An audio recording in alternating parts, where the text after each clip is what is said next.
Mark Rogers TV talking SEC football, and the league made a stupid, idiotic decision on Sunday. They decided to stay with an 8-game conference schedule. This makes absolutely no sense. This is the reason why. You play a conference season to determine a champion of the conference. The best way to do that is to have every team play each other. Therefore, there are no missed games amongst contenders.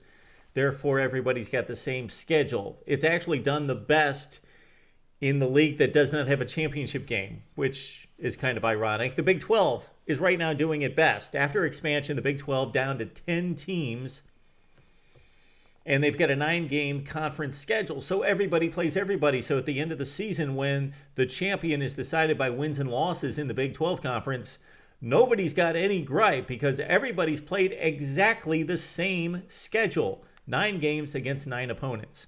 Okay, the Big 10 has expanded to 14 teams. The SEC, of course, expanded to 14 teams as well. So they stay with an 8-game schedule. So if you're a team in the SEC, then you've got 13 other teams that you could play, but you're only playing 8 out of the 13. Therefore, you are missing games against 5 teams. 5 teams out of 14 in the league. That's not enough games to determine the champion.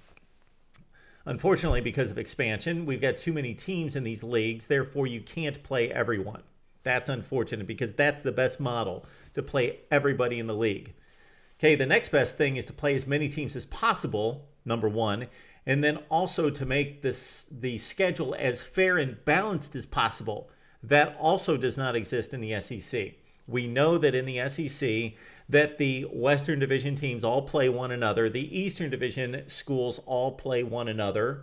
Then there is what is considered a designated rival from division to division. East team plays West team. Alabama versus Tennessee. Texas A&M, Missouri. Auburn, Georgia. Kentucky, Mississippi State. South Carolina, and Arkansas. Let's see, we've also got LSU and Florida. Did I miss somebody? Okay, Ole Miss and Vanderbilt as well. Okay, we know that much like interleague baseball play, which a lot of it makes sense, a lot of it's a lot of fun when we see the White Sox take on the Cubs and the Yankees and the Mets and the Reds and the Indians and some of the other ones, the Angels and the Dodgers, A's and the Giants. About 3/4 of them make a whole lot of sense. They're a lot of fun. They're natural rivals. But then they have to fill in the gaps. Who do the Diamondbacks play? Oh, well, guess we'll grab the Mariners. Who do the Tigers play? Like the Marlins? I don't know who they play.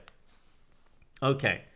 So there is difficulty in trying to preserve those traditional rivalries. We understand Alabama, Tennessee's huge. Auburn, Georgia's maybe even more huge. Sorry, Tide and Vol fans. Than that one. It's the South's oldest rivalry. Georgia and Auburn has to be preserved. I get that, and to a little lesser degree, LSU and Florida. But then you have to fill in the other 4. So you have 2 really traditional rivalries that you have to fight for and keep in Alabama, Tennessee, and Auburn, Georgia. Then to a lesser degree, again, LSU, Florida is a nice game and usually a really important game. Then the other 4, Missouri, Texas A&M works out pretty well because they come from the Big 12 and they've got a long-standing rivalry. The other ones don't make any sense. They're just fill-in games. Arkansas and South Carolina, Mississippi State, Kentucky, Ole Miss, Vandy. There's no connection between any of those schools. But you do have that one game added on to the division games. Okay, then you only have one other game that you can play against the other 6 teams in the other division. Just 1 out of 6. So you're playing that specific school only once every 6 years. Only once in each college football player's career are you playing, let's say, Alabama playing Georgia. Makes no sense. You need to add the 9th game to at least get another team into the mix, number one. Number 2, to create some equality. So, for example, it was so extreme last year in 2013, and Les Miles complained about this. He whined a little bit, so I didn't really necessarily like his approach, but I agreed with him.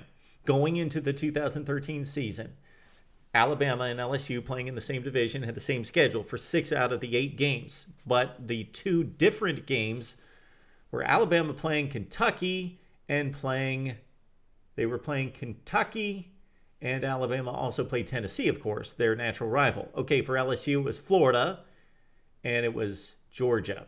Now, Florida turned out to be a bad football team last year, lost 8 games. Okay, but base it on the season prior. This is how uneven this was. Alabama taking on Tennessee and Kentucky. Those two teams the previous season were 2-16 in the SEC. LSU's two opponents, Florida and Georgia, 16-2 in the SEC. Or rather, 14-2 in the SEC, 7-1 and 7-1. How is that fair? How is that possibly fair when you have LSU and Alabama most likely fighting for a division championship, and they're two games that are different on the schedule? Alabama's playing 2-14 teams, and LSU's playing 14-2 teams. It's not fair. Now, you're never going to have a completely balanced schedule, again, unless you play everybody in the conference like the Big 12, because you cannot accurately predict how good teams are going to be. A Florida who's 7-1 one year drops to 2-6 the next year, and Missouri who's 2-6 one year goes to 7-1 the next year. But you can make it more equal, because we know that typically the powerhouse schools stay the powerhouse schools and the weaker schools stay the weak teams. That we know from year to year that teams are generally the same. Yes, we have Auburn jumping up from 0-8 to 7-1 as well. This is how I propose the SEC schedule. And I know they're not listening to me, but this is how I propose it. So in the SEC Western Division, for example, they of course all play each other. So those are the 6 games. They play 3 other games. They play their natural rival. They also, let's say you are the first place team from the SEC Western Division. You play the first place team in the West. You also play the last place team in the West. Those are your 2 other games for 9 games. 6 against the West, 1 against your natural rival, 1 against the first place team and the last place team. If you're the second place team in the SEC West, you play the second place team from the East the previous season, your natural rival, and the second to last place team. Work out the math, look at the numbers, and I guarantee that there will be no 2 teams that you can compare in the same division that will play teams from the previous season that are off by more than 2 games in the standings, probably 1 from the previous season. You will not have a situation like with LSU and Alabama last year, where LSU's playing 2 teams that went 14-2 the previous season, and Alabama's playing 2 teams that went 2-14 the previous season. It's not going to happen. And then you call into question, of course, let's say Tennessee finishes first in the SEC West or the SEC East, and Alabama first in the SEC West. So then you move it down a notch. So Alabama would play Tennessee. They would also play the second place team as well, and the last place team. Again, we're not going for an NFL formula to bail out the bad teams and have them play the other bad teams. We're looking for balance. We're looking for an even playing field as much as possible. Again, it can't be achieved. It's impossible to achieve when not everybody's playing everyone. But 9 games get you there much easier, and with this formula, than 8 games do. So the SEC, get it right. Don't be so stupid. I know you're doing things for money, and I don't even know that necessarily makes sense. You play 9 games. Maybe the other incentive for the SEC that just comes to mind, think about this. If you add a conference game in the SEC, then you play an additional 14 games or 7 games, but against 14 teams. So each team, 14 teams in the SEC, have an additional win or loss in the SEC.